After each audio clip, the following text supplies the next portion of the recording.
ஓம் ஸ்ரீ லலிதா மகா திரிபுர சுந்தரியை நமக. அடுத்த நாம 742வது 143வது ஸ்லோகத்துல 4 நாமாக்கள். பவதாவ சுதா விருஷ்டிஹி பாபாரண்யதவானலா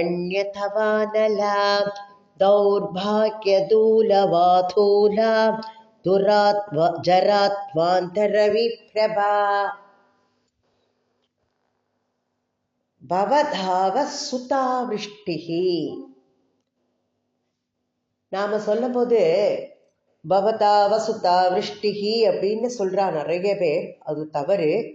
பவதாவ சுதாவிருஷ்டிஹி. பவதாவ அப்படின்னா பவம். பவம்ங்கிறது இந்த சம்சாரங்கிற சாகரத்துல நம்ம பவசாகரத்துல மூழ்கி இருக்கோம் சொல்றோம். இந்த துன்ப கடல், இந்த பிறவிங்கிற இந்த தாவ என்னது தாவ அப்படின்னா காட்டுத்தீ. இந்த பிறவிங்கிற காட்டு தீய சுதா விருஷ்டிஹி அப்படின்னு சொல்றார். சுதானா அமிர்தம், விருஷ்டி மழை, அமிர்த மழையை பொழிவிப்பவள். இந்த பிறவிங்கிற காட்டு தீயை அணைப்பதற்கு ஏற்ற அருள் மழையாக இருப்பவள். இந்த பிறவியை அதிலிருந்து நம்மளை விடுவிக்க கூடியவள், அமிர்த மழை போன்று இருப்பவள். அதனால பவதாவ சுதா விருஷ்டிஹி. இன்னமே சொல்லும் போது அப்படி சொல்லுங்க. பவதாவ சுதா விருஷ்டி சொல்லுவா, அப்படி சொல்லக்கூடாது. பவதாவ சுதா விருஷ்டிஹி. பவதாவ என்னெல்லாம் சொல்றோம்? நம்ம இந்த பிறவி எடுத்திருக்கோம். இந்த பிறவியில நம்மளுக்கு இன்பம் துன்பம் எல்லாம் சேர்ந்துதான் இருக்கு. வாழ்க்கைனாலே இன்பமும் இருக்கு, துன்பமும் சேர்ந்து இருக்கு. ஆனா அந்த இன்பத்தோட துன்பமும் இருக்கு அப்படிங்கிறது நம்மளுக்கு இந்த உலகத்துல அனுபவத்துல பட்டு தான் தெரிய வருது. நமக்கு என்னன்னா துன்பமே வேண்டாம், எப்பவும் இன்பம்தான் வேணும் அப்படிங்கிறதையே நம்ம மனுஷா எல்லாரும் அதைத்தான் விரும்புறா. யாருமே துன்பத்தை யாராவது கேட்பாளா? மாட்டா. துன்பமே வேண்டாம் தான் சொல்லுவா. ஆனால் துன்பம்னா அதுல இன்பமும் துன்பமும் கலந்ததுதான் வாழ்க்கை. இன்பம் வரும்போது முடிவில் ஒரு துன்பமும் கிடைக்கும். அப்போ துன்பம்ங்கிறது நமக்கு வேண்டான்னு நினைக்கிறோம்.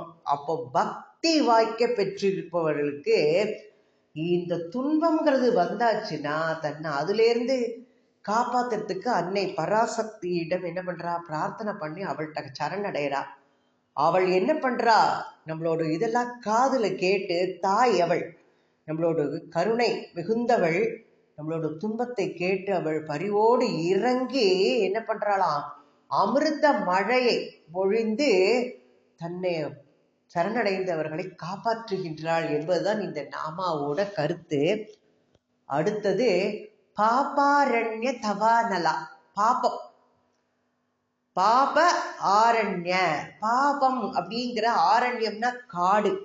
அப்போ இந்த பாபம் என்கிற அடவி காட்டுக்கு அதுக்கு காட்டு தீயாக இருப்பவள். இந்த பாவத்தை போக்குவதற்கு நமக்கு புண்ணியம் பாவம் எல்லாம் சேர்ந்திருக்கு. நம்ம புண்ணியம் மட்டுமே செய்யறது இல்லை, பாவம் நம்மள அறியாமலே நிறைய பண்றோம். அப்போ புண்ணிய கர்மங்கள் அப்படிங்கிறது நம்ம செய்யும் போது அதுல துன்பமும் துயரமும் அடங்கி இருக்கு. இப்போ நம்ம என்ன பண்றோம்? ஒரு வழிபாடு பண்றதுக்காண்டி ஒரு இடத்த சுத்தம் பண்றோம். அந்த இடத்த கூட்டி சுத்தம் பண்ணும் போது அது ஒரு புண்ணிய காரியம்தான்.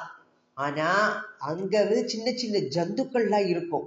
அந்த ஜந்துக்கள்லாம் என்ன, அவ அங்க சுதந்திரமா வசிச்சுட்டு இருக்கு. அப்ப அதுகளுக்கெல்லாம் அந்த செயல் துன்பத்தை கொடுக்கின்றது. அப்போ வழிபாட்டிற்காக நாம என்ன பண்றோம்? புஷ்பங்கள், இலைகள், பச்சிலைகள் எல்லாம் அதை நம்ம அதுல இருந்து செடியில இருந்து எடுக்கிறோம். அப்போ அந்த செடிக்கு அது எவ்வளவு துன்பத்தை கொடுக்கின்றது இல்லையா? அப்ப நம்ம ஒரு புண்ணிய காரியம் பண்ண போது நம்மள அறியாமலேயே அடுத்தவாளுக்கு ஒரு தீங்கு விளைவிக்கக்கூடிய ஒரு காரியத்தையும் சேர்த்தே செய்கின்றோம் நம்ம. அப்போ எல்லா காரியங்களிலுமே நன்மையும் துன்பமும் சேர்ந்துதான் இருக்கு. அப்போ நம்ம என்ன பண்றோம்? நம்ம நல்வினைதான் செய்யறோம் அப்படின்னு நினைக்கும்போது தன்னை அறியாமலேயே நம்ம தீவினையும் ஈடுபடுவதனால அந்த துயரத்தை எல்லாம் துடைப்பதற்கு அன்னையின் அருள் ஒன்றுதான் உற்ற உபாயம். அப்போ காட்டு தீ இருக்கு, அது தீங்கு விளைவிக்கிறது. இந்த காட்டு தீ எரியறது, அங்க காட்டு தீ பிடிக்கிறது, கலிபோர்னியால காட்டு தீ எரியறது, அமெரிக்கால இந்த மலையில காட்டு தீ எரியறது அப்படின்லாம் சொல்லுவா. அது காட்டு தீ அது தீங்கை விளைவிப்பது போல தோன்றினாலும் இலை சருகு இதெல்லாம் தீயில வெந்து சாம்பலான பிறகு அப்புறம் அடுத்து ஒரு மழை பெய்யும். அந்த மழையின் போது அப்படியே செழிப்பா அதெல்லாம் வளர்ச்சி பெற்று மரம் செடி கொடிகள்லாம் நல்ல செழித்து வளரும். இப்போ காட்டு தீ போன்றிருக்கும் இந்த அம்பாளோட அருள் தவிர்க்க முடியாது நம்ம செய்கின்ற இந்த தீ செயல்களுக்கு எல்லாம் தோஷத்தை நீக்குகின்றது, துடைத்து தழுகின்றது என்பதுதான் இந்த நாமாவோட உட்பொருளாக இருக்கு. அடுத்த நாமா தௌர்பாக்கிய தூல வாதூலா அப்படின்னு நம்ம சொல்றோம். 744வது நாமா தௌர்பாகியம். தௌர்பாகியம் இருக்கின்ற அது என்ன? தூல வாதூல. எது தூலம்னா என்னது? இலவம் பஞ்சு. அப்போ இந்த தௌர்பாகியமாகின்ற இலவம் பஞ்சு துர்பாகியம். அதான் தௌர்பாகியம்னா துர்பாகியமாக இருக்கின்ற இந்த இலவம் பஞ்சு பொதியை சிதற அடிக்கும் சூறாவளி காற்றாக இருப்பவள் வாதூலா. சூறாவளி காற்று அம்பாள். தூல வாதூலா. அந்த பஞ்சு பொதியெல்லாம் துர்பாக்கியம் என்கிற இந்த பஞ்சு கூட்டத்தை சிதற அடிக்கும் சூறாவளி காற்றாக இருப்பவள் அம்பாள். ஒரு சௌபாகியம் கிடைக்கிறது, அப்புறம் நம்மளுக்கு ஒரு துர்பாக்கியம் நிகழறது. எல்லாம் அந்த வாழ்க்கையில மாறி மாறி தான் வரும். வாழ்க்கையினால் எல்லாம் கலந்ததுதான். இந்த வாழ்வுல முன்னேற்றம் அப்படிங்கிறது ஒரு சௌபாகியமா வச்சுட்டா, அதுக்கப்புறம் ஒரு நலிவு அப்படின்னு வரும்போது, ஒரு ஷீல தசை வரும்போது அது துர்பாக்கியம். அப்போ பிறப்பு அது என்ன பண்றோம்? ஒரு குழந்தை பிறந்திருக்குன்னு சந்தோஷமா கொண்டாடுறோம், அது ஒரு சௌபாகியம். ஆனால் அதுக்கப்புறம் ஒரு இறப்பும் வரும், அப்ப அது ஒரு துர்பாக்கியம். நம்மளுக்கு இளமையோட இருக்கும், நம்ம பிறந்தோடனே கொஞ்சம் கொஞ்சமா வளர்ந்து இளமை பருவம் வந்தோடனே அப்படியே என்னைக்கு நம்ம அதுல நிலை பெற்று இருக்க போறோம்னு ஒரு சந்தோஷத்தோட இருக்கும். ஆனா அந்த இளமை போய் முதுமை அப்படிங்கிறது ஒரு துர்பாக்கியம், அதுவும் வரும். அப்போ எல்லா இடத்துலயும் சௌபாக்கியங்கள், அதை தொடர்ந்து ஒரு துர்பாக்கியமும் வரும். அப்போ பஞ்சு மூட்டை மாதிரி குவிஞ்சிருக்கின்ற இந்த துர்பாக்கியம் எல்லாம் மனிதனுக்கு நம்மளுக்கு எல்லாம் என்ன பண்றது? கஷ்டத்தை கொடுக்கிறது இந்த துர்பாகியம் எல்லாம். அதையெல்லாம் அகற்றுவதற்கு உச்ச உபாயமாக இருக்கக்கூடியது அம்பாளோட அருள் அப்படிங்கிற ஒரு புயல். அதைத்தான் சூறாவளி காற்று அப்படின்னு சொல்றா. அப்போ புயல் காத்துல ஒரு பஞ்சு, இலவம் பஞ்சு எப்படி காத்துல அடிச்சுட்டு போயிடும். அப்போ காற்றுல அகப்பட்டிருக்கின்ற பஞ்சு என்ன செய்யும்? இருக்கிற இடம் தெரியாம அடித்து கொண்டு போகப்படும். அப்ப அம்பாளோட பராசக்தியோட அருளுக்கு பாத்திரமானவாளுக்கு இந்த துர்பாக்கியம் அப்படிங்கிறது கேட்டை விளைவிக்காது, துன்பத்தை கொடுக்காது அப்படிங்கிறது இந்த நாமாவோட பொருள். அடுத்து சொல்ற ஜராத். ஜரானா முதுமை. ஜராத்வாந்த ரவி பிரபாயை. ஜராத்வாந்த ரவி பிரபா. ஜரை அதுதான் முதுமை, கிழட்டுத்தன்மை சொல்றோம் இல்லையா? அப்பேற்பட்ட இருளை எப்படி அந்தரம், அது இருள், அந்த இருளை அகற்றுவதற்குரிய ரவி பிரபா. ரவினா சூரியன், அந்த சூரிய பிரகாசம் போல இருப்பவளா அவள் அம்பாள். ஓ நமக்கு இளமை வாழ்ந்துட்டு இருக்கோம், வாழ்க்கையில எல்லாம் நல்லதே நடக்கிறது, அப்படியே சுகமா சொர்க்கமா தெரியும் இந்த வாழ்க்கை. எல்லாம் நம்மளுக்கு எல்லாமே அனுகூலம் நிறைந்ததா, எல்லாமே நம்மளுக்கு நல்லதாவே தெரியறது, எல்லாம் நன்மையா நடக்கிற வரைக்கும். ஆனால் நமக்கு நம்ம என்ன சுகமா அதுல பிரவேசிச்சு வாழ்ந்துட்டு இருக்கோம் நம்ம அந்த இதுக்குள்ள. ஆனா பின்மால என்ன வரும்? நமக்கு அந்த இளமை முடிச்ச உடனே முதுமை, அந்த விருத்தாபியம் அப்படிங்கிறது தான் சேரும். அது வரும்போது இந்த உலகமே நம்மளுக்கு நல்லா சொர்க்கமா இருந்ததெல்லாம் எப்படி மாறுறது? எல்லாமே மாறி போயிடும். இந்த அனுகூலமா இருந்தது எல்லாம் பிரதிகூலமா மாறிடும். அப்போ இன்பம் அடையும் போது இந்த லோக வாழ்க்கையில துன்பமும் மறைந்து கிடக்கின்றது என்பதை நாம உணர்ந்துக்கணும். அத்தகைய துன்பத்தை எல்லாம் போக்குவதற்கு இந்த உலகத்தில் உள்ள வைபவங்கள் எல்லாம் ஒன்றுமே நம்மளுக்கு கை கொடுக்காது.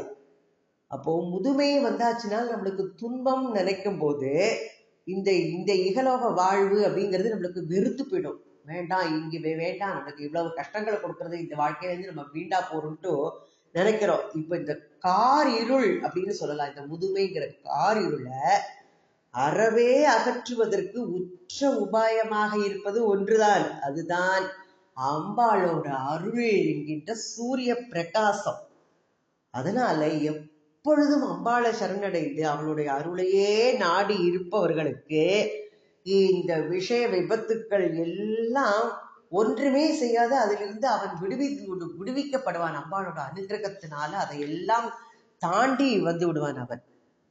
எப்பேற்பட்ட இது பாருங்க, அம்பாளோட அருள் தான் எல்லாத்துக்கும் வேணும். அடுத்தது 144வது ஸ்லோகம். அதிலும் 4 நாமாக்கள் இருக்கின்றது.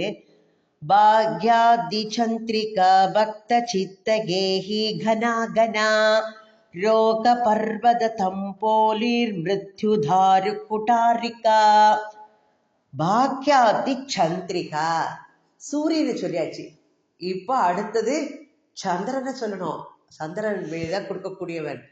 பாக்யாப்தி, பாக்யம் என்கிற சமுத்திரத்தை பொங்கச் செய்யும் சந்திர வெளிச்சமாக இருப்பவள் பாக்யாப்தி சந்திரிகா.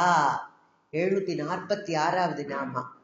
அப்போ நம்மளுக்கு உடைமை ஏதாவது ஒரு பொருள் இருக்கு, ஒரு வறுமை இருக்குன்னா அது எப்போதும் அப்படியே இருக்காது, அது மாறும். இந்த பிரபஞ்ச வாழ்க்கையில சௌபாகியமும் துர்பாகியமும் மாறி மாறி மாறிதான் வந்து கொண்டே இருக்கும் நமக்கு. இப்போ சந்திரன் மாலையில உதயமாறுது இல்லையா, அப்ப அந்த உதயத்தை அனுசரித்து தான் என்ன பண்றது, சமுத்திரம் என்ன பண்றது, மேலே கிளம்புவதும் தணிவதுமாக இருக்கின்றது. சமுத்திர மட்டம் சந்திரனோட உதயத்தை அனுசரித்து தான் அது அந்த மாதிரி செய்யும். அப்போ பௌர்ணமி அமாவாசை அப்படின்னு பார்த்தோம்னா சமுத்திரத்துல நீர் மட்டம் எங்க மேல் நிலைக்கு வந்துடும், உச்ச நிலைக்கு. இது எதனால, இந்த ஈர்ப்ப சக்தியினோட விளைவுனால. பௌர்ணமி அன்னைக்கு எப்படி வெளிச்சம், நிலா வெளிச்சத்துல அப்படியே ரொம்ப அழகா இருக்கும், குளிர்ச்சியா, பூமியே அப்படியே தன்மதியால் அப்படியே குளிர்ந்து இருக்கும். அப்போ பூமியில அதிக வெளிச்சம் பரவும் அந்த பௌர்ணமிக்கு. அப்ப பராசக்தி என்கிற அனுகிரகம் இந்த சந்திரிகையா சொல்லப்படுகிறது. அவளோட அனுகிரகம் என்கிற அந்த சந்திரிகை நமக்கு கிடைக்க பெற்றால் நம்ம அன்னையோட குழந்தைகள் நாம எல்லாம், நம்ம அவளால படைக்கப்பட்டோம். அப்போ நம்மளுக்கு நலன்கள் எல்லாம் நல்ல முறையில வாய்க்குமா, தீமைகள் எல்லாம் அப்படியே ஒதுங்கி போயிடுமா. அப்போ இத்தகைய சோபை சந்திர வெளிச்சத்துல உச்ச நிலையை அடைகின்றதான் இந்த மங்களம். எப்படி இருக்கு, குளிர்ச்சியும் இனிமையும் வாய்க்க பெற்ற அந்த சந்திர வெளிச்சம் நம்மளுக்கு ஆனந்தத்தை கொடுக்கக்கூடியது. அப்படியே பூர்ண நிலா அப்படியே இருக்கும்போது எப்படி இருக்கும், நம்ம ஆண்டாள் கூட பாடலாம், மார்கழி திங்கள் மதி நிறைந்த நன்னாளாம். மதி நிறைந்த நன்னாள் இது பௌர்ணமி அன்றைக்கு அப்படியே சந்தோஷமா இருக்குமா, ஆனந்தமா இருக்குமா. அப்போ அன்னை பராசக்தியோட அருள் எதற்கு ஒப்பு, நிறை நிலா வெளிச்சத்துக்கு நிகராக சொல்லப்படுகின்றது. அதுல ஆக்கம் ஊக்கம் ஆனந்தம் எல்லாம் நம்மளுக்கு கிடைக்கும். இப்போ எல்லா உயிர்களுக்கும் ஆனந்தத்தை பெறுவதற்கு இந்த துன்பம் அப்படிங்கிறது போயாகணும். ஆனந்தம் அப்படிங்கிறதுக்கு துன்பத்தை விலை கொடுத்தால்தான் ஆனந்தம் கிடைக்கும். அம்பாளோட அருளால கிடைக்கக்கூடியது ஆனந்தம் இல்லை, பேரானந்தமா. அதுல துன்பம்ங்கிறதுக்கு கொஞ்சம் கூட இடமே இல்லை. அதனால நம்மளோட சிறப்புகள் எல்லாம் மேன்மேலும் பெருகின்றே இருக்கு. அன்னையோட அருளுக்கு பாத்திரமானவர்கள் அடைகின்ற பேரு பாக்கியம் இது. அதனாலதான் பாக்யாப்தி சந்திரிகா அப்படின்ற நாமாவால அம்பாள் அழைக்கப்படுகின்றாள். அடுத்த நாமா 747வது பார்த்தோம்னா பக்த சித்த கேஹி கனா கனா அப்படின்னு சொல்லலாம். பக்தர்களுடைய சித்தம், சித்தம் என்னது, உள்ளங்கள். இந்த பக்தர்களுடைய உள்ளங்களாகிய கேஹி அப்படின்னா மயில். அப்போ பக்தர்களுடைய உள்ளங்களாகிய மயில்களுக்கு கனா கனா உவகையை கொடுக்கக்கூடிய எது, மயிலுக்கு எது சந்தோஷம், மேகத்தை பார்த்தா மயில் தோகை விரிச்சாடும். அப்போ பக்தர்கள் என்கிற பக்தர்களுடைய உள்ளங்களாகிய மயில்களுக்கு ஆனந்தத்தை கொடுக்கக்கூடிய கார்மேக வடிவினளாக இருப்பவள் அன்னை பராசக்தி. கார்மேகத்தை பார்த்தோன்னா மயிலுக்கு சந்தோஷம் தாங்க முடியாது. உடனே அது என்ன பண்ணோம், தன்னோட தோகையை விரிச்சு ஆனந்த தாண்டவம் ஆடும். அப்போ அந்த மயிலுக்கு நிகராக பக்தர்களுடைய உள்ளத்தை அங்கே சொல்றா. அப்பேற்பட்ட பக்தர்களின் மனம் என்ன ஆகுமா, அம்பாளுடைய அருள் கிடைக்க பெற்றால் அந்த கார்மேகம், அது அம்பாளோட அருளாகிய கார்மேகத்தை பார்த்து பரம ஆனந்தத்தை அடையுமா, அதிலேயே மூழ்கிடுமா. இப்ப மயிலுக்கு ஆனந்தம் ஊட்டுவது அப்படிங்கிறது இந்த மேகத்தை பார்த்தோன்னா அது ஆடுறதுன்னு நமக்கு தெரியறது. ஆனா பக்தனுக்கு ஆனந்த பரவசம் ஊட்டுவது அகத்தில் உள்ள அம்பாளுடைய அதிசய செயல்களையும் மகிமைகளையும் எண்ணி பார்த்தா அது சந்தோஷம் கொடுக்கும். அப்பேற்பட்ட சந்தோஷத்தை கொடுக்கக்கூடியவள் அம்பாளோட இந்த விபூதிகள் பெருமைகள் எல்லாம் நம்ம ஆராய்ஞ்சு பார்த்தோம்னா நம்மளுக்கு பரவசம் கிடைக்கும். அம்பாளோட மகிமைகள்லாம் எண்ணி எண்ணி பார்க்க பார்க்க அது ஆனந்த பரவசத்தை கொடுக்கும். காலம் எல்லாமே நம்மளோட மனம் தெய்வத்தோட மகிமையில மூழ்கி பரவசம் அடைந்திருக்க வேண்டும் என்றால் அம்பாளை நம்ம தியானம் பண்ணி அந்த நிலையிலேயே இருக்கணும். அது சிறந்த ஆத்ம சாதனமா பார்க்கப்படுகின்றது. அடுத்தது ரோக பர்வத தம்போலிகி. ரோகம் அப்படின்னா நோய். இந்த நோய்க்கு எப்பேற்பட்டவளா இருக்கக்கூடியது நோய் என்கிற பர்வதம். அது மலையா இருக்கான். அந்த நோய் என்கிற பர்வதம், அந்த மலைக்கு தம்போலிகி எப்படி இருக்கலாம், வஜ்ராயுதமா இருக்கலாம் அம்பாள். அந்த நோய் என்கிற அந்த மலையை தகர்க்கக்கூடியவள், வஜ்ராயுதமாக இருப்பவள் அம்பாள் அப்படின்ட்டு. அப்ப மலை அப்படின்னு ஏன் சொல்ற, அது அசைக்கவே முடியாது. அப்பேற்பட்ட மலையை எது வஜ்ராயுதத்தை கொண்டுதான் தகர்க்க முடியும். அந்த மாதிரி நம்மளை பிடித்திருக்கிற இந்த பிறவி பிணி, இது ஒரு நோய். இது நம்மளுக்கு எப்போ தொடர்ந்துட்டே இருக்கு. இது இருக்கிற வரைக்கும் நம்ம இந்த ஜனனம் மரணம்ங்கிற நோயில அகப்பட்டு கொண்டே இருக்கின்றோம் நாம. இது அதான் சொல்ற, நம்மள பவசாகரம், பிறவி பெரும் பிணி. இது பிறவி பெருங்கடல், இது பிறவி பிணி அப்படின்னு சொல்றா. இது நோய் அப்படின்னு சொல்லப்படுறது. இது அப்போ வஜ்ராயுதம்ங்கிறது எப்படி இந்திரனுக்கு ததீசிங்கிற முனிவரோடு தவத்தின் பயனாக அவருடைய எலும்பெல்லாம் கொண்டு அதை கொண்டு செய்யப்பட்ட ஆயுதம். அப்போ அந்த ததீசி மகரிஷியோட அஸ்திகளால் அந்த அமைக்கப்பட்ட அந்த வஜ்ராயுதத்தை கொண்டுதான் தேவேந்திரன் என்ன பண்றான், அசுரர்களை எல்லாம் முறியடிக்கிறான். ஏற்கனவே முன்னக்கூட்டியே இதெல்லாம் சொல்லப்பட்டிருக்கு. அப்போ இந்த பிறவி பிணிங்கிற மலையை வஜ்ராயுதம் என்கின்ற எப்படி மேலான அந்த ஆயுதம் அதையும் தொடங்கி தள்ளுமா. அந்த மேலான ஆயுதம் எது, அதைத்தான் சொல்றார். நைஷ்டிக பிரம்மச்சரியத்திலையும் தவத்திலையும் தன்னை ஈடுபடுத்தி கொள்ளும் போது அவனுக்கு அந்த தெய்வீக இயல்பு தன்னாலேயே அமைகின்றதாம். இந்த மரணம் அப்படிங்கிற நோயை, பெருநோய், அது மரணம் என்கிற பெருநோயை அகற்றுவதற்கு உச்ச உபாயமாக இருப்பது அந்த வஜ்ராயுதம். அதுதான் அம்பாள், அந்த வஜ்ராயுதமாக இருப்பவள். அத்தகைய பேராற்றல் வாய்க்க பெற்ற அந்த அம்பாள் இந்த மலைக்கு நிகரான பிறவி பிணியை நம்ம எப்படி பண்ணணும், அம்பாளை நம்ம மனசால நினைச்சு அந்த தவத்தின் பயனாகத்தான் ஆத்ம சாதகனுக்கு அந்த வல்லமை கிடைக்கும் அப்படிங்கிறா. அதுதான் இந்த நாமாவோட உட்பொருளாக இருக்கின்றது. அடுத்த நாம 749வது மிருத்யுதாரு குட்டாரிகா. மிருத்யு மரணம். மரணம் என்கிற தாரு அதான் மரம். அந்த மரத்தை என்ன பண்ணணும், மரம் எதால வெட்டப்பட முடியும், கோடாரி.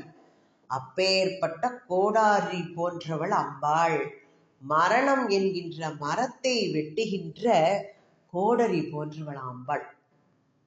நம்மளுக்கு மரணம் அதை நினைச்சாலே நிறைய துக்கம்தான் மனிதனுக்கு. இது என்ன காரணம், நம்மளோட அஜ்ஞானம் தான் அதற்கு எல்லா காரணம். இந்த அஜ்ஞானம் தான் மரணத்திற்கே காரணம். அது ஆத்மாவை ஒண்ணுமே செய்யாது இந்த மரணம். மரணத்தினுடைய தோழர்கள் யாரு, துக்கங்கள். அதனால ஏற்படுறது துக்கம் தானே. இந்த மரணம்ங்கிறத நினைச்சாலே ஒரு சோகம் வந்துடுறது. அப்ப அது ஒரு துக்கம். அதுதான் அது ஆத்மாவுக்கு எதுவுமே பண்ணாத ஆத்மாவுக்கு அழிவே இல்லை இந்த உடலுக்குத்தான் அழிவு. ஆனந்த ஸ்வரூபமாகவும் அமிர்த ஸ்வரூபமாகவும் உள்ள ஆத்மா என்ன பண்றது? நாம அதை நம்மள தேகமா நம்ம கருதி கொள்றோம். நம்மளோட தேகம் அதுதான் ஆத்மா நினைச்சுக்கிறோம். அது இல்ல. ஆத்மாங்கிறது வேற, தேகம்ங்கிறது வேற. இதுதான் நம்மளோட அஜ்ஞானம். இந்த அஜ்ஞானம் தான் நம்மளோட துன்பங்கள் அனைத்துக்குமே மூல காரணமா இருக்கு. அப்போ அதுக்கு ஒரு ஞானம் வரணும். இந்த அஜ்ஞானம் விலகணும்னா ஞானம் வந்துடணும். ஞானம் வந்ததுன்னா அது கோடரிக்கு சமானமானது. அந்த கோடரி, இந்த ஞானம் என்கிற கோடரியை கொண்டு தான் நம்மள அஜ்ஞானம்ங்கிற புதரை நம்ம அதை களையணும். நம்ம எப்படி கோடரி மரத்தை வெட்டுவது போல நம்மளுக்கு ஞானம்ங்கிறது வந்துருத்துன்னா இந்த அஜ்ஞான பதர்ங்கிறத இந்த ஞானம் என்கிற கோடரியை கொண்டு நம்ம களையணும். அம்பாளோட ஸ்வரூபத்தை அப்படியே உள்ளபடி அறிஞ்சு கொள்ளணும். அதுதான் ஞானம். அம்பாளை அறிந்து கொள்ற அந்த ஞானிக்கு மரணமோ அதை சுற்றி அதை சார்ந்திருக்கின்ற அந்த துயரங்களோ அவனை எதுவுமே செய்யாது. எவ்விதமான பயமும் இருக்காது. அதனால நாம என்ன பண்ணோம்? அம்பாளை சார்ந்து பரஞானம் அடையணும். அப்போ இந்த மரணம் அப்படிங்கிற மரத்தை நாம அந்த ஞானம்ங்கிற கோடரினால வெட்ட முடியும். அதுதான் இந்த நாமாவோட உட்பொருள். அப்பேற்பட்ட கோடரியாக இருப்பவள் அம்பாள். அடுத்த நாமா பார்க்கலாம். 145வது ஸ்லோகம். மகேஸ்வரி மகாகாளி மகாக்ராசா மகாசனா அபர்ணா சண்டிகா சண்டமுண்டாசுர நிஷூதினி. சண்டமுண்டாசுர நிஷூதினி. மகேஸ்வரி அம்பாள் மகேஸ்வரி, மக ஈஸ்வரி, பெரிய தலைவி அவள்தான். இறைவி, பேர் இறைவி, பெரிய தலைவி இறைவி அவள்தான். இந்த அகில உலகங்களையுமே படைத்தது அவள்தான். அகிலாண்ட கோடி பிரம்மாண்ட நாயகி அவள். நம்மளோட அண்டத்துல இருக்கிறது பிண்டத்திலே இருக்குன்னு நம்ம சொல்லிட்டே இருக்கோம். எல்லாம் அதேதான். அப்போ நுண்ணியத்திலே நுண்ணியது என்னது? அணு, பரம அணு. அதுலயும் அதே மாதிரிதான் இருக்கு. இப்போ எங்கேயும் ஒரே பறந்து இருக்கின்ற அண்டம் முழுவதும் மக்களோட கண்களுக்கு நம்மளுக்கு ஒரே சமயத்தில் தெரியுமா? அந்த பறவை தெரியாது. அப்போ பெரியதுலயும் பெரியதே மனிதன் காண முடியாது. அத போல அணுவை காண்பதற்கும் நமக்கு அந்த கண்ணுக்கு காணாது. அந்த கண்ணு நம்மளுக்கு அணுவை காண்பதற்கும் முடியாது, பெரியதை காண்பதற்கும் நம்மளால கண்ணால காண முடியாது. ஆனா பிண்டம் அப்படிங்கிற இந்த மானோட அமைப்பு நம்மளால நல்லா உணர முடியும், நம்மளால பார்க்க முடியும். நம்மளோட உடல் இதுங்கிறது தெரியாதா? நம்மளுக்கு தெரியும். அப்போ அம்பாளோட அகிலாண்ட ஆட்சி முறை யாருக்கு தெரியுமா? ஞானிகளுக்கு தெளிவாக தெரியுமா? அப்போ பக்தியா நாம அதை தெரிந்து கொள்ள முடியும். அப்போ அம்பாள் கொஞ்சம் கூட நெறி பிறழாம நீதிமுறை வழுவாம எப்படி அரசாட்சி பண்றா, அவளோட ஆட்சி முறை எப்படி இனிமையா நடந்து வருதுங்கிறது அவளுக்கு தெரியும். ஞானவான்களுக்கு அம்பாளோட அந்த ஸ்வரூபம் தான் சச்சித் ஆனந்த ஸ்வரூபம். அவள் எதை எடுத்துக்கிறாளோ அதை திறம்பட ஒரு குறை இல்லாம செய்து முடிப்பா. அதுதான் தடஸ்த லட்சணம் அப்படின்னு சொல்லப்படுகிறது. ஒரு குறை இல்லாம எடுத்த காரியத்தை பூர்த்தி பண்றது. அப்போ நம்மளும் மனசுல திடத்தோட இருந்து நம்மளால முடியுங்கிற இதோட அம்பாளோட அனுகிரகத்தினால ஒரு காரியத்தை எடுத்து நம்ம செய்யறோம்னா நம்மளோட வல்லமை வெளிப்படுறது. அதுல அம்பாள் எப்படி எல்லாம் அந்த அண்ட சராசரங்களையும் ஒழுங்கா நடத்திட்டு வராளோ அந்த ஆட்சி முறை, அவள் எப்பேற்பட்டவள், எப்படி உலகம் நடக்கிறது அவளோட இதனால பகவானோட செயல் அப்படின்னு சொல்றோம், இயற்கையோட செயல் சொல்றோம் இல்லையா? இப்படி சொல்லி நம்ம இது பண்றதே ஒரு சிறந்த வழிபாட்டுக்கு சமானமா. அப்போ நம்ம அதை இப்பேற்பட்ட ஒழுங்கு முறையும் நம்மளோட இதுலயும் பிண்டத்திலையும் நடத்தணும். அதை எல்லாம் ஒழுங்கு முறையில இருக்கணும், எல்லா செயல்களும் ஒழுங்கு முறையில நடத்தணும். அதனால அவளோட அருள்னால அதற்கு நம்மளுக்கு சாத்தியப்படும் வந்தனை வழிபாடுகளை செய்யணும் நாமளும் அம்பாளோட. அப்ப நம்மளுக்கும் அந்த வாய்ப்பு கிடைக்கும், ஒழுங்காக இருக்க முடியும் எல்லாமே. அடுத்தது மகாகாளி. மகா பெரிய எப்பேற்பட்டவள்? காலஸ்வரூபிணியாக இருப்பவள் அவள், மகா காளி. அப்போ நம்மளுக்கு இந்த காலம் எப்படி இருக்கு? காலத்தோட ஸ்வரூபிணி அப்படின்னு சொல்றான். அது கடவுளோட அனுகிரகத்தினால அது எப்படி கரெக்டா இருக்குங்கிறது நமக்கு தெரியும். காலம்ங்கிறது முழுவது காலம் நம்மளால காணவே முடியாது இல்லையா? காலம் அப்படின்னா இன்னொன்னு என்ன பண்ணலாம்? கருப்பு நிறம் சொல்லலாம் காலா அப்படின்னா. அப்போ கருப்பு நிறம் படைத்துள்ள அம்பாள் எது ஆடையா அணிஞ்சிட்டு இருக்கா? அந்த திசைகள் திக்குகளைத்தான் ஆடையா அணிஞ்சிட்டு இருக்கலாம். அப்போ அதனால அவள் எந்த நாமாவால சொல்லப்படுறா? திகம்பரி, திகம்பரன். சர்வேஸ்வரனுக்கு பெயர் திகம்பரன். என்ன பண்ணுவா? ஆடைகள் அவள இதுல பாட்டிலே வரும், 3 காலங்களும் ஆடைகளாகும் அப்படின்னு சொல்லுவா. அந்த திக்குகள் திரைகள் எல்லா காலங்கள் எல்லாமே ஆடை அவளுக்கு. அப்போ மானுட தலைகளை எல்லாம் அவள் என்ன பண்றா? என்ன மண்டை ஓடு அப்படியே அவளை திகம்பரியா இருக்கும்போது என்ன பண்றா? மாலைகளை அணிஞ்சிட்டு இருக்கா. அதனால அவளுக்கு பெயர் முண்டமாலினி அம்பாள். அப்போ எல்லாம் என்ன பண்றா? எந்த வயதுல இருந்தாலும் சரி அவளோட ஆயுசுங்கிறது எவ்வளவுங்கிறது அவளுக்கு தெரியும். நம்ம செய்யற செயல்பாட்டுகளுக்கு ஏற்பத்தான் நம்மளோட ஆயுள், இன்பம், துன்பம், பாவம், புண்ணியம் எல்லாமே நம்மளா இதை வச்சுதான் நியமிக்கப்படுகின்றது. அவள் நியமிக்கிறா எல்லாத்தையும். அப்போ நம்மளோட எந்த இதுனாலும் அவள் எந்த வயசு வித்தியாசம் பாராம நம்மளோட இது முடிஞ்சிருச்சுன்னா அவள் அதை எடுத்து வாரி வாரி என்ன பண்றாளாம்? அப்படியே விழுங்கி கொண்டே இருக்கின்றாளாம். அதனால இது காலத்தோடு செயல். என்ன சொல்லுவோம்? இது காலம், காலம் போற போக்கு, காலத்தின் செயல்னாலும் நடக்கிறது அப்படின்னு சொல்றோம். அதனால அவளுக்கு பெயர் காளி அப்படிங்கிற பெயரும் வந்திருக்கு. அப்போ மகா காளியோட நம்ம பார்த்தோன்னே என்ன பண்ணுவோம்? காளியை பார்த்தோன்னே எல்லாருக்கும் ஒரு பயம் வரும். நாக்கு நீண்டு பல்லெல்லாம் தெரிஞ்சுட்டு அப்படியே கண்கள்லாம் செவந்து அப்படியே பார்க்கும்போது அந்த காளி அப்படிங்கிற தோற்றம் நம்மளுக்கு பயமுறுத்துற பாங்குல அமைந்திருக்கும். ஆனா அது அனுகிரகத்தினால வருது அப்படின்னு நம்ம பார்க்கணும். இந்த என்ன பண்றா? அனுகிரகமும் பண்றா, அந்த பார்த்தோன்னு ஒரு பயமும் இருக்கு. இந்த 2 செயல்களையுமே அவள் தனக்கே சொந்தமா வச்சுட்டு இருக்காள் அந்த காளி.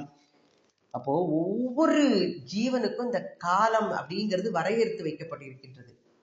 நம்ம அந்த காலத்தை நல்ல முறையில பயன்படுத்தும் போது அது அம்பாள் வழிபாட்டுக்கு சிறந்ததாக ஆகின்றது. நம்ம செய்யற செயல்களை எல்லாம் அம்பாளோட திட்டத்தின்படிதான் நடக்கின்றது. அப்போ எல்லா செயல்களும் இருக்கு, நல்ல செயல்களும் இருக்கு, கெட்ட செயல்களும் இருக்கு, எல்லாமே நடக்கிறது. ஆனா அம்பாள் எப்படி இருக்கா? திகம்பரி அம்பாள் என்ன பண்ணிட்டு இருக்கான்னா, அந்த இடுப்புல மானுட கரங்களை எல்லாம் கோத்து கட்டி இருக்கின்றாளாம். தன் 4 கரங்கள்ல ஒன்றுல அம்பாள் என்ன பண்ணிட்டு இருக்கா? வாழை வச்சுட்டு இருக்கா. இன்னொரு கரத்துல வெட்டிய தலையோட அப்படியே முடிய பிடிச்சிட்டு இருப்பா காளி. அப்போ முறை தவறி நடப்பவர்களுக்கு அம்பாளோட தண்டனை அப்போதே கிடைக்கும் என்பதைத்தான் அவளுடைய ரத்தம் தோய்ந்துள்ள வாளும் அந்த தலையும் நம்மளுக்கு எடுத்து சொல்றது. தவறு செஞ்சிட்டோம், நம்ம யாரும் பார்க்கலன்னு நினைக்க முடியாது. அதை தப்பி விட்டுட்டோம். இந்த இதுல நம்ம தவறு செஞ்சிட்டோம், யாரும் பார்க்கல, நம்ம தப்பிட்டோம்னு நினைக்கிறோம். ஆனா ஒரு தவறுன்னு செஞ்சால் ஒரு பயம் உள்ளத்துல வந்துடும் நமக்கு. இது யாருக்கு எப்ப தெரியுமோ, யாரு பார்த்திருப்பாளோ அப்படின்னு அந்த மனசுல அந்த பயம் இருந்துட்டே இருக்கும். அப்ப சஞ்சலம் குடி புகுந்தாச்சுன்னா நம்மளுக்கு புத்தி சமயத்துல வேலையே செய்யாது. நம்மளுக்கு ஆபத்து வந்துடுது, நம்மளுக்கு உபத்திரம் வந்துடுதுன்னு தெரிஞ்சுக்கலாம். அந்த சாந்திங்கிறதே இருக்காது. அதுவே அவனுக்கு சிறந்த தண்டனை. ஒரு பயம் மனசுல இதாகி ஒரு சஞ்சலம் வந்தாலே அதுதான் ஒரு தண்டனையாக பார்க்கப்படுகின்றது. அன்பாளோட வழக்கரத்துல என்ன இருக்குன்னா, அவள் என்ன பண்றா பாருங்க, மேலே இருக்கிற கரம் அபயகரமா இருக்கு. நேரான வாழ்க்கை வாழ்பவர்கள், அன்னையோட இச்சாசக்தி படி வாழ்வுகின்றவர்களுக்கு அஞ்சுதலே இல்லை, ஒரு பயமே கிடையாது என்பதைத்தான் இந்த அபயக்கரம் காட்டுகின்றது. அடுத்த கரம் வரம் தரும் கரம். அம்பாளோட அம்பாய்க்கு ஆதாரம் யாரு? சிவன். அத்தகைய சிவனிடம் அவள் என்ன பண்றாளாம்? நம்மளை கொண்டு சேர்க்கிறாளாம் அந்த நல்வழியில நடப்பவளை. அதைத்தான் அவளுடைய வலது கரம் என்ன அபயத்தை காமிச்சு வரத்தையும் தருது. இதுதான், இதற்கு நிகரான வரமே ஒன்றுமே இல்லை. இதுதான் மகா காளியோட ஒப்பற்ற செயலாக பார்க்கப்படுகின்றது. அதனால காளியை பார்த்து பயப்பட வேண்டாம். நம்ம தப்பு பண்ணலைன்னா எதுவுமே பயம் கிடையாது உலகத்துல. அடுத்த நாம மகா கிராசா. மகா கிராசா அப்படின்னா எப்படி நழுவ விடாம பெரும் பிடியை, நம்மள நழுவே விட மாட்டாளாம் அந்த பெரும் பிடியை இழிவள். இன்னொன்னு என்னதுன்னா என்ன சொல்லலாம், பெரும் கவலம். இந்த சாப்பாடு பெரும் கவலமா சாப்பிடுவள், அப்பேற்பட்டவள் அவள் அப்படின்னு சொல்லலாம். இந்த உலகத்தை நம்ம பார்க்கிறோம். பார்க்கும்போது என்ன பண்றது, எல்லாம் ஒன்று கொண்டு சம்பந்தப்படாதவை மாதிரி இருக்கு. சூரிய மண்டலத்துல பூமி, செவ்வாய், புதன், வியாழன் அப்படிங்கிற கிரகங்கள்லாம் தனித்தனியா இயங்கி வருது. ஆனா அவைகளுடைய இயக்கங்கள் எப்படி சூரியனோடு ஈர்ப்பு சக்தியில கட்டுண்டு இருக்கான். இது எல்லாமே பூமி, செவ்வாய், புதன், வியாழன், இந்த 4 கிரகங்களும் சூரிய கிரகத்தோட அந்த ஈர்ப்பு சக்தியில தான் கட்டுண்டு இருக்கான். எந்த கிரகமும் தன்னோட நெறியிலேருந்து, தன்னோட பாதையிலேருந்து தவறி தன் போக்குல போகவே முடியாது. அப்படி கிரகங்களை எல்லாம் அதற்குரிய அந்த பாதையில போறது இல்லையா, அந்த வட்டம் போட்டு காமிப்பாங்க சூரிய இதை சுத்தி பாதை, அந்த பாதையில முறையாக இயங்கும்படி செய்வது அப்படிங்கிறது அம்பாளோட அனுகிரகத்தினால இயற்கை தாயின் ஆகர்ஷண சக்தி. அது இப்படி அண்டங்கள் எல்லாமே அவளுடைய பிடியில் அடங்கி இருக்கின்றது. பிரளய காலத்துல அவை எல்லாம் ஒடுங்குவது அதுவுமே அவளுக்கு ஒரு விளையாட்டு. அதுல இருந்து தோற்றுவிக்கிறது, ஒடுக்குவது எல்லாமே அவளுக்கு ஒரு விளையாட்டு. பூச்சி ஒரு பல்லி இருக்கும், பூச்சி இப்படியே போகும்போது அது பின்னாலேயே மெதுவா போய் நாக்க நீட்டி டபக்குன்னு பிடிச்சிடும். அப்போ பூச்சிகளை எடுத்து விழுங்குவது என்பது பல்லிக்கு எவ்வளவு எளிதானதோ அவ்வளவு எளிதான் அண்டங்கள் யாவற்றையுமே ஒரு நொடி பொழுதுல எடுத்து விழுங்கிடுவன் அம்பாள். அப்பேற்பட்ட வல்லமை பொருந்தியவள் அவள். அப்போ அவைகளை தோற்றத்துல வைத்திருக்கிறதும் தோற்றத்தில் இல்லாமல் தன்னகத்தே ஒடுக்கி வைப்பதும் அவளுடைய உள்ளத்தோட பாங்கினால. அப்ப அம்பாளோட வல்லமைக்கு இந்த செயல் ஒரு எடுத்துக்காட்டு, நல்லதொரு எடுத்துக்காட்டாக இருக்கின்றது. அப்போ நழுவ விடாத பெரும் பிடியை உடையவள். அதான் பெரும் கவளம்னா என்ன பண்றா, இந்த அண்டத்தையே எடுத்து பல்லி எப்படி பூச்சி விழுங்குற மாதிரி அப்படியே விழுங்கிடுவா. அப்பேற்பட்ட வல்லமை வாய்ந்தவள் மகா கிராசா. அடுத்து நாம மகாசனா. மகாசனா எப்படி நிறைய சாப்பாடு, பெரும் உண்டி உண்பவள், பெரும் தீனி சாப்பிடுவள் சொல்லலாம். பெரும் தீனி உண்பவள் அப்படின்னு நமக்கு சாப்பிட்ற சாப்பாடெல்லாம் இப்போ நன்னா இருக்கு, பசி வந்தோடனே சாப்பிட்றோம் எல்லாரும், அது நன்னா இருக்கு இது நன்னா இருக்குன்ட்டு.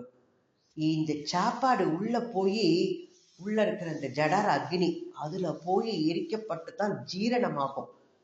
அப்போ அந்த உண்ற உணவு ஜீரணமாகட்டா நம்மளுக்கு ஒரு பெரிய ஆபத்து. அப்போ தனக்கு எது ஒத்துக்கும், எந்த ஆகாரம் நம்மளால சாப்பிட்டா நமக்கு ஒத்துக்கும், நம்மளோட உடலுக்கு தீங்கு விளைவிக்காது அப்படிங்கிறதெல்லாம் ஆராய்ந்து அதைத்தான் நாம சாப்பிடணும். அப்படி நம்ம சாப்பிடும்போது என்ன பண்ற முடியும், நமக்கு எல்லாமே நன்மையாகவே முடியும். இப்போ இந்த சேதனம் அச்சேதனம் அப்படின்னு பார்க்கிறோம். இந்த பிரபஞ்சத்தில் உள்ள பொருட்கள் எல்லாமே அன்னை பராசக்திக்கு பொருத்தமான உணவுகளாம்.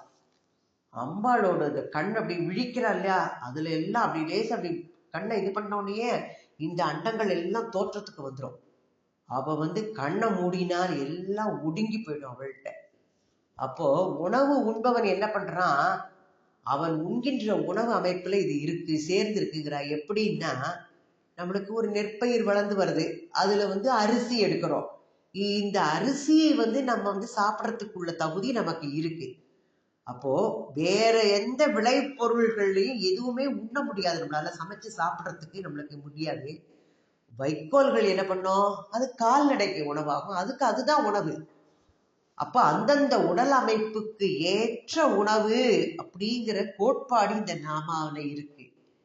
இப்ப எல்லாரும் சொல்றா உங்களுக்கு அது இருக்கு இது இருக்கு, இந்த உணவை சாப்பிடாதீங்கோ, அந்த உணவை சாப்பிடாதீங்கோ, ஸ்வீட் சாப்பிடாதீங்கோ, இந்த கேழ்வரகு சாப்பிடாதீங்கோ, கம்பு சாப்பிடுங்கோ, அதை சாப்பிடுங்கோ, இதை சாப்பிடுங்கோன்னு எல்லாம் சொல்றா. எது எது நமக்கு ஒத்து வருமோ அதைத்தான் நம்ம உணவாக எடுத்துக்கொள்ளணும். அப்போ இந்த அண்டத்தில் உள்ள எல்லாமே அம்பாளுக்கு ஏற்ற உணவாக இருந்து அவளுடைய சுரூபத்திலேயே இருக்கின்றது. என்ன பண்றது, அம்பாள் கண்விழிச்சோன்னு மீண்டும் தோற்றத்துக்கு வருகின்றது. அப்போ அண்டங்களுக்கும் அன்னைக்கும் உள்ள தொடர்பு இந்த செயல் மூலமா நன்கு தெரிகின்றது. நமக்கு எந்த உணவு ஏற்றதோ அதை தேர்ந்தெடுத்து சிறந்த முறையில் உணவு உண்ணணும்.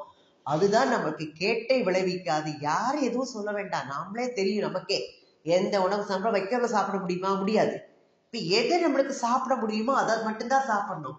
ஊர்வன பரப்பனெல்லாம் சாப்பிடும் போதெல்லாம் அதுக்கு தக்கன உள்ள இதெல்லாம் வந்து சேரும் நமக்கு. அப்போ எது நமக்கு உடலுக்கு ஒத்து வரும் அப்படிங்கிறது நம்ம எடுத்து சாப்பிடணுங்கிறது இந்த நாமாவின் மூலமா நமக்கு எடுத்து சொல்லப்படுகின்றது. அடுத்தது அப்பர்ணா. அப்பர்ணா அப்படின்னா பர்ணம் அப்படின்னா இலைன்னு சொல்லலாம். இலையை ஒரு இலையை கூட உணவாக ஏற்றுக்கொள்ளாது பார்வதி தேவி என்ன பண்றாளாம், கடும் தவம் புரியறாளாம். அதனால அவள் வந்து சிவனுக்கு உரியவளாக மாறினாள். விருட்ச இவஸ்தப்தக அப்படின்னும் போது பரமசிவன் ஆடாம அசங்காம அப்படியே ஸ்மரண கூட இருக்கிறது தெரியாம அப்படியே தவம் பண்ணுவாராம். அதனாலதான் அவருக்கு பெயர் என்னது, ஸ்தானு அப்படிங்கிற பெயர் பரமசிவனுக்கு. இவனை சுற்றி கொண்டிருக்கின்ற இலையில்லாத கொடியா அம்பாள் அப்பர்ணா அப்படின்னு காமகோடி பரமாச்சாரியார் எடுத்து சொல்றா. பேர்பட்டவள் அம்பாள் அப்படிங்கிறா. இவள் வந்து ஒரு இலையை கூட புசிக்காம கடும் தவம் செய்ததுனால சிவனார்கிட்ட சென்று அடையிறாள், அவருக்கு உரியவளாக மாறினாள். அப்போ நம்மளுக்கு இது மூலமா என்னத்தை அவர் சொல்ல வர்றாருன்னா, சிவனை அடைவதற்கு நிகரான அரிய செயல் எதையாவது நம்ம செய்யணும்னு நினைச்சான்னா அவன் அதற்கு ஏற்ற முறையில தியாகமோ தபசோ அவன் வந்து பண்ணணும் கண்டிப்பா. அப்போ நம்மளுக்கு எந்த பொருள் வேணுமோ அதற்கு ஏற்றபடி நம்மளோட முயற்சியும் இருக்கணும் அப்படிங்கிறது இந்த நாமாவுல ஒரு உட்பொருளா இருக்கு. இன்னொன்னு என்னதுன்னா, அவள் வந்து கடமைப்படாதவள் சொல்லலாம். அப்பர்ணா அப்படின்னா ஒரு தாயோட பராமரிப்பு இல்லைன்னா ஒரு குழந்தைங்கிறது வளர முடியாது. இப்போ குழந்தையை பேணி காப்பாற்றுவதற்கு அன்னையோட கடமை. அப்போ அன்னை பராசக்தியோட குழந்தைகள் நாம எல்லாம், நமக்கெல்லாம் உணவு ஊட்டி முறையாக வளர்ப்பதற்கு அவள் கடமைப்பட்டிருக்கின்றாள். அதுல அவளுக்கு எந்தவித சிரமமும் இல்லாம அப்படியே அம்பாள் அதற்கு தேவையானவற்றை எல்லாவற்றுக்கும், ஒரு பசுவுக்கு எப்படி கன்றுக்கு தேவையான பாலை கொடுக்குறா, அப்போ அது என்ன பண்றது, அந்த பால் எடுத்து மக்களுக்கும் வந்து எல்லாரும் இது பண்றோம். போய் ஏராளமாக தீனியை தின்று விட்டு அந்த மக்களுக்கு பாலை கொடுக்க முடியாத அந்த பசுவுக்கு போனா அது வந்து மக்களுக்கு கடன் பட்டதாகுமா. அந்த பசு தீனி போடுறவனுக்கு ஏற்றபடி அது அவனுக்கு கடன் பட்டு இருக்கு, அது கொடுக்கணும் அந்த பாலை. அப்படி வந்து நமக்கு வந்து அந்த பசு மாதிரி பாலை கொடுக்காத நிலைமை யாருக்குமே வரக்கூடாது. அப்ப காமதேனுக்கு நிகராக அன்னை பராசக்தி தங்கட்டேந்து தோன்றின எல்லா உயிர்களுக்கும் வேண்டியவாறு உணவை கொடுத்து உதவுவதனால அவள் அப்பர்ணா என்ற நாமாவால அழைக்கப்படுகின்றாள். அப்பர்ணா 754 பார்த்திருக்கோம். ஓம் ஸ்ரீ மாத்ரே நமஹ. ஓம் ஸ்ரீ ஆதிபராசக்தி மாதா கி ஜெய்.